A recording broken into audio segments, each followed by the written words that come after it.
एक तरफ देश की राजधानी दिल्ली और दूसरी तरफ देश की आर्थिक राजधानी मुंबई।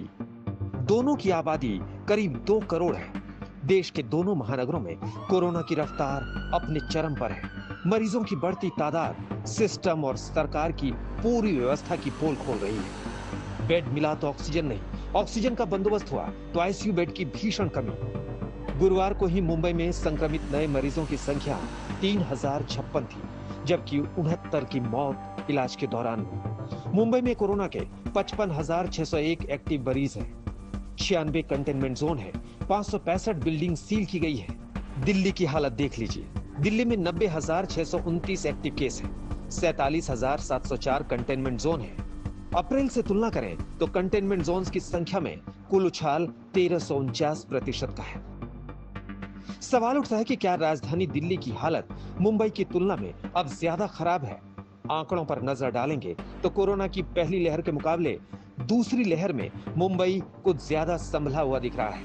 सुप्रीम कोर्ट तक ने केंद्र और दिल्ली के अफसरों को मुंबई से कोविड युद्ध के दांव पे सीखने तक की नसीहत दे दी थी। ये सब हॉस्पिटल का हमने टीम भेज के हमने इसको उधर एग्जिस्टिंग सिस्टम क्या है, उधर ऑक्सीजन सप्लाई करने का सिस्टम क्या है और सिलेंडर्स क्या है, उसका सप्लायर कौन है और कितना घंटा में सप्लाई होता है, ये पूरा इसका माइक्रो प्लानिंग बोलता है। इन्वेंट्री, रिसोर्स इन्वेंट्री प्लानिंग करता है। ये प्लानिंग हमने कर दिया। ये सेकेंड वेव का शुरुआत में ये काम हमने कर दिया। इसमें सब तरफ हम बड़ा बड़ा टैंक बिठा दिया। ये 13,000 लीटर का टैंक बहुत बिठाया। ये काम हम लास्ट ईयर मई जून में हम करवाया। मतलब पहली लहर में फर्स्ट वेव में हमने कर दिया। वेव 1 में जो हमारा बेड का संख्या था ये 12,000 13,000, अभी तो ये 20,000 से ऊपर गया। सो हमारा बेड का अचानक हम संख्या बढ़ाया। कोरोना की पहली लहर में मुंबई और पूरा महाराष्ट्र सबसे ज्यादा प्रभावित राज्य था, लेकिन कोरोना की दूसरी लहर में दिल्ली की हालत बेकाबू हो गई है। अस्पतालों में बेड नहीं है। कोई दावे से नहीं कह सकता कि बेड की जरूरत हुई तो मरीज को मिल ही जाएगा। मुंबई और दिल्ली में ऑक्सीजन बेड और आईसीयू बेड की संख्या देखकर मरीजों की बेबसी का अंदाजा लगाया जा सकता है। दिल्ली में 19,085 जबकि मुंबई में 11,487। दिल्ली में आईसीयू बेड की संख्या 5,348 है। मुंबई में 2,921 आईसीयू बेड है। 5 मई तक के आंकड़ों के मुताबिक दिल्ली में 95.6% बेड और मुंबई में करीब 76.4% बेड मरीजों से भर गए हैं। यानी आज हालात का अंदाजा लगाया जा सकता है, क्योंकि इन 2 दिनों में मरीजों की संख्या कम नहीं हुई है। अगर मुंबई की बात करें तो दूसरी जो वेव है, जो कोरोना की जो लहर है, उसमें सबसे ज्यादा केस जब मुंबई में आए तो करीब 11,000 केस आए और दिल्ली में वही सबसे ज्यादा केस करीब 28,000 के आसपास थे। दिल्ली में लगातार 20,000 से ऊपर केसेस आते जा रहे हैं। वहीं मुंबई में गिरावट भी देखने को मिल रही है। ऑक्सीजन बेड्स की अगर दिल्ली और मुंबई के बीच में बात करें तो उसमें जमीन आसमान का फर्क है। दिल्ली में जहां करीब 19,000 ऑक्सीजन बेड हैं और 5,500 आईसीयू बेड हैं, मुंबई में वहीं 11,000 ऑक्सीजन बेड और सिर्फ 2,500 आईसीयू बेड हैं। और इन्हीं ऑक्सीजन बेड्स के साथ बनता है केंद्र सरकार का फॉर्मूला, जो ये तय करता है किस राज्य को कितनी ऑक्सीजन की या किस शहर को कितने ऑक्सीजन की आवश्यकता है। दूसरा बड़ा सवाल यह है कि आखिर दिल्ली में ऑक्सीजन का महासंकट कैसे दूर हो और कैसे मुंबई इस रेस में बहुत आगे है। आंकड़ों पर नजर डालें तो 24 घंटे में दिल्ली को कम से कम 700 मीट्रिक टन ऑक्सीजन की जरूरत है। वहीं मुंबई के अस्पतालों को 245 मीट्रिक टन ऑक्सीजन चाहिए।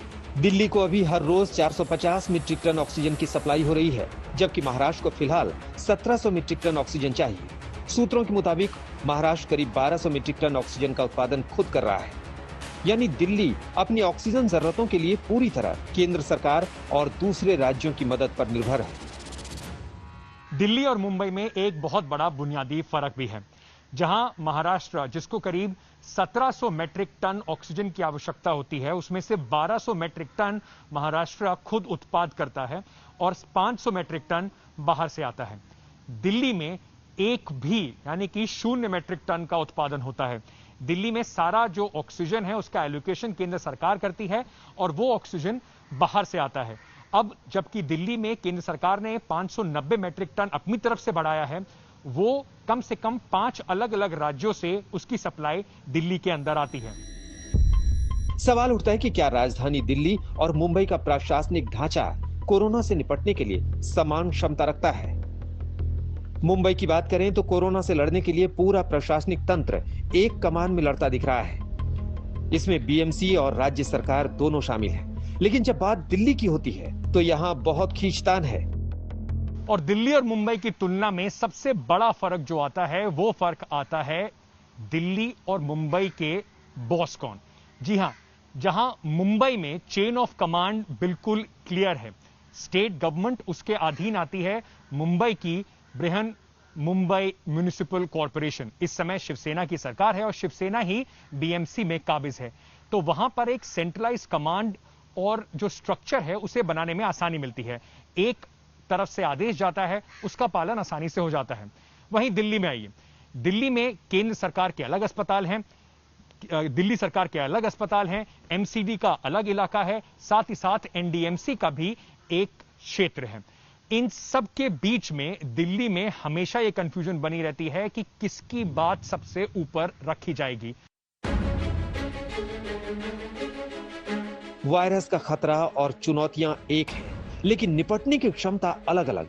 ये तथ्य सिस्टम की पोल खोलता है। ये बताता है कि जब कोरोना की ताकत बढ़ रही थी तो हमारी व्यवस्था ठंडी पड़ रही थी और बिखर रही थी। पहली लहर में जो राज्य चोट खाने के बाद अपने संयोजन के प्रति सतर्क हो गए, वहां हालात कुछ बेहतर हैं। हालांकि कोरोना की सुनामी और लाशों के ढेर के बीच बेहतर शब्द को सार्थक होने में समय लगेगा। दिल्ली से अंकित त्यागी के साथ आज तक ब्यूरो।